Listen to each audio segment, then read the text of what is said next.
Hello viewer, আসসালামু আলাইকুম। আজকের ভিডিওর প্রতিপাদ্য বিষয় হচ্ছে কোয়ান্টাম ফিজিক্সের সাথে ঈশ্বরের সম্পর্ক। আজ এই বিষয়ে কথা বলবো, সঙ্গে আছে আমি প্রভাষক ইফতেখার আহমেদ রতন। তো চলুন প্রথমে আমরা কোয়ান্টাম ফিজিক্স এবং ক্লাসিক্যাল ফিজিক্স কাকে বলে একটু জেনে নিই, তারপর আমরা মূল ভিডিওতে প্রবেশ করব। কোয়ান্টাম ফিজিক্স বলতে বোঝায় দুনিয়ার সবচেয়ে ক্ষুদ্রতম কণা, যেমন ইলেকট্রন, ফটন, বালো, সবসময় নির্দিষ্টর মধ্যে না থেকে, মানে এগুলো সবসময় কোনো নির্দিষ্টের মধ্যে না থেকে একই সময় একাধিক সম্ভাবনার মধ্যে এগুলো থাকতে পারে। একই সময় একাধিক সম্ভাবনার মধ্যে এগুলো থাকতে পারে যতক্ষণ না পর্যন্ত এগুলোকে পর্যবেক্ষণ করা না হয় বা পরিমাপ করা না হয়। আর ক্লাসিক্যাল ফিজিক্স বলতে কী বোঝায়? ক্লাসিক্যাল ফিজিক্স বলতে এই বড় জগৎকে বোঝায়। যেমন ধরেন আপনি একটি বল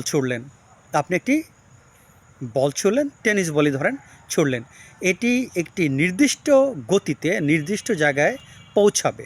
যেমন ধরেন টেনিস বলটি ঘন্টায় 60 কিলোমিটার বেগে যাচ্ছে, সো আশা করা যায় এই টেনিস বলটি অমুক জায়গায় পৌঁছাতে এত সময় লাগবে বা এত সময়ের মধ্যে টেনিস বলটি পৌঁছাবে। এইগুলো নির্দিষ্ট করে বলা যায় বা অনুমান করা যায়, কিন্তু কোয়ান্টাম ফিজিক্সের বেলায় কিন্তু নির্দিষ্ট করে কোনো কিছুকে বলা যায় না, কিন্তু ক্লাসিক্যাল ফিজিক্সের ক্ষেত্রে বলা যায়। ক্লাসিক্যাল ফিজিক্স বলতে আমরা এই বড় জগৎকে বোঝাই, যেগুলো আমরা সাধারণত চোখে দেখি, হাত দিয়ে স্পর্শ করতে পারি, সব কিছুই ক্লাসিক্যাল ফিজিক্স। আর কোয়ান্টাম ফিজিক্স কিন্তু খুবই একটা জটিল, যেটা আপনার নির্দিষ্ট করে কোনো কিছু বলা যায় না। এই কোয়ান্টাম ফিজিক্সে অনেক অদ্ভুত এবং এমন ধরনের কিছু ঘটনা ঘটে যেগুলোকে অদ্ভুত বা অলৌকিক বলে মনে হয়। তো চলুন আমরা এগুলো জেনে নিই। যেমন ধরেন সুপার পজিশন। তার মানে এই সুপার পজিশন বলতে বোঝায় যে একই সময়ে একটি কণা দুই জায়গায় অবস্থান করতে পারে। একই সময় একটি কণা দুই জায়গায় অবস্থান করতে পারে। তারপর অবজারভার ইফেক্ট। অবজারভার ইফেক্ট বলতে এটা বোঝাচ্ছি যে দেখা মাত্রই এগুলো তারা তাদের অবস্থান পরিবর্তন করতে পারে। দেখা মাত্রই কিন্তু এই কণাগুলো তাদের অবস্থার পরিবর্তন করতে পারে। তারপর হচ্ছে আপনার কোয়ান্টাম এন্টেঙ্গেলমেন্ট, অর্থাৎ একই কণা অনেক দূর থেকে, দুটি কণা অনেক দূর থেকে কিন্তু সংযুক্ত থাকতে পারে। এই দিক থেকে অনেক দার্শনিক, আধ্যাত্মিকবাদী এবং বিজ্ঞানীগণ মনে করেন যে কোয়ান্টাম ফিজিক্সের ঘটনাগুলোতে অদৃশ্য বুদ্ধিমত্তা বা চেতনার উপস্থিতি আছে, যাকে তারা ঈশ্বর বলে দাবি করেছেন। তবে তাদের এই দাবির পক্ষে বেশ কিছু যুক্তি আছে। যেমন কোনো কণার অবস্থা নির্ভর করে কে তাকে দেখছে। কোনো কণার অবস্থা নির্ভর করে কে তাকে দেখছে। যিনি দেখছেন একজন চূড়ান্ত পর্যবেক্ষককারী আছেন। এই চূড়ান্ত পর্যবেক্ষককারী হচ্ছেন ঈশ্বর। এটি হচ্ছে তাদের এই ধরনের দার্শনিক এবং আধ্যাত্মিক বিজ্ঞানী এবং বিজ্ঞানীদের ধারণা।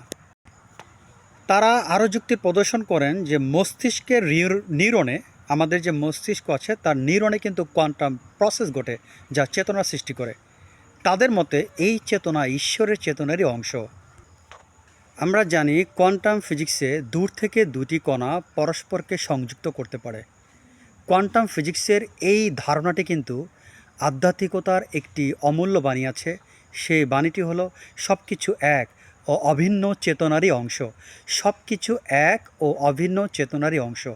তাহলে কোয়ান্টাম ফিজিক্সের যে কণাগুলোর বৈশিষ্ট্য দূর থেকে একে অপরকে প্রভাবিত করতে পারে, এর সাথে কিন্তু আধ্যাত্মিক বাণী যেটি বললাম সব কিছু এক ও অভিন্ন চেতনারই অংশ, এর সাথে মিলে যায়। এই জন্যই বিখ্যাত পদার্থবিজ্ঞানী আলবার্ট আইনস্টাইন বলেছেন, প্রকৃতিতে আমরা ঈশ্বরের নিয়ম দেখতে পাই, অর্থাৎ প্রকৃতিতে আমরা ঈশ্বরের নিয়ম চালু আছে এটি আমরা বুঝতে পারি। এই প্রাকৃতিক জগতে ঈশ্বরের নিয়ম বিদ্যমান আছে। আপনারা জানেন যে কোয়ান্টাম ফিজিক্সের জনক ম্যাক্স প্লাঙ্ক উনি বলেছেন, ঈশ্বরীয় সম্পর্ক থেকে বা এই চেতনা থেকেই বস্তু জগতের জন্ম। তাহলে প্রিয় ভিউয়ার, আমরা বুঝতে পারলাম যে কোয়ান্টাম ফিজিক্সে যেই স্ট্রেঞ্জ বিষয়গুলো ঘটে সেগুলো আসলে খুবই অদ্ভুত, যেগুলো ঈশ্বরের অস্তিত্বের পক্ষে একটি মারাত্মক বা শক্তিশালী যুক্তি হিসেবে বিবেচিত হতে পারে। হয়তো বিজ্ঞান আর বেশি দূরে নয় যখন তারা আরও এক মহান সত্য উপনীত হবে যে কোয়ান্টাম ফিজিক্সের মাধ্যমে আমরা ঈশ্বরের অস্তিত্বকে প্রমাণ করতে পারি। ছোট পরিসরে আজকের ভিডিও এখানে শেষ করছি। সবাই ভালো থাকেন। আল্লাহ হাফেজ।